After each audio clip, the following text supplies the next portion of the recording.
అమృత్ భారత్ పథకంలో భాగంగా రైల్వే శాఖ దేశంలోని పలు రైల్వే స్టేషన్లను అభివృద్ధి చేస్తోంది. ఇందులో భాగంగా సికింద్రాబాద్ రైల్వే స్టేషన్ కూడా ఎంపిక కాగా అభివృద్ధి పనులు జోరుగా సాగుతున్నాయి.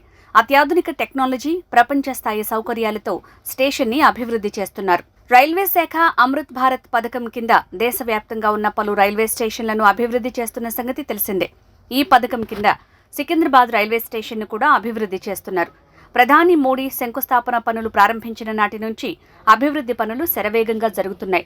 ప్రపంచ స్థాయి సౌకర్యాలు, లేటెస్ట్ టెక్నాలజీతో సికింద్రాబాద్ రైల్వే స్టేషన్ పునర్నిర్మాణ పనులు వేగంగా సాగుతున్నాయి. ఈపీసీ విధానంలో మెసర్స్ గిర్దారిలాల్ కన్స్ట్రక్షన్ ప్రైవేట్ లిమిటెడ్ ఈ పనులు చేపట్టింది. దాదాపుగా 720 కోట్ల వ్యయంతో 36 నెలల్లో ఈ రైల్వే స్టేషన్ను పూర్తి స్థాయిలో అభివృద్ధి చేయాలని లక్ష్యంగా పెట్టుకున్నారు. ఈ మేరకు ప్రస్తుతం స్టేషన్ భవనానికి రెండు వైపులా పనులు జోరుగా జరుగుతున్నాయి.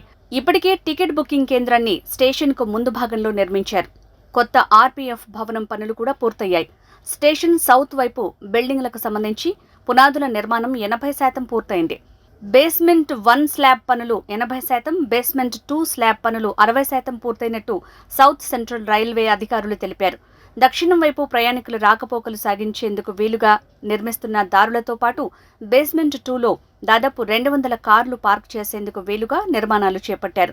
రైల్వే స్టేషన్ అవసరాలు తీర్చడానికి ప్రస్తుతం ఉన్న 11 kV విద్యుత్ స్టేషన్ స్థానంలో 33 kV విద్యుత్ కెపాసిటీ గల 2 విద్యుత్ సబ్ స్టేషన్లు ఏర్పాటు చేయనున్నారు. దీనికి సంబంధించిన పనులు ప్రారంభమయ్యాయి. ఉత్తరం వైపున 6 అంతస్తుల మల్టీలెవెల్ కార్ పార్కింగ్ నిర్మాణ పునాది పనులు 50% పైగా పూర్తయ్యాయి. కాలమ్స్తో పాటు గ్రౌండ్ ఫ్లోర్ స్లాబ్ పనులు కూడా పూర్తయ్యాయి. ప్రభుత్వం నిర్దేశించుకున్న 36 నెలల్లో ఈ నిర్మాణం పూర్తి చేయాలని అధికారులు శరవేగంగా పనులు చేస్తున్నారు. మరో 2 సంవత్సరాల్లో సికింద్రాబాద్ రైల్వే స్టేషన్ని అత్యాధునిక ప్రపంచ స్థాయి రైల్వే స్టేషన్గా చూడనున్నాం.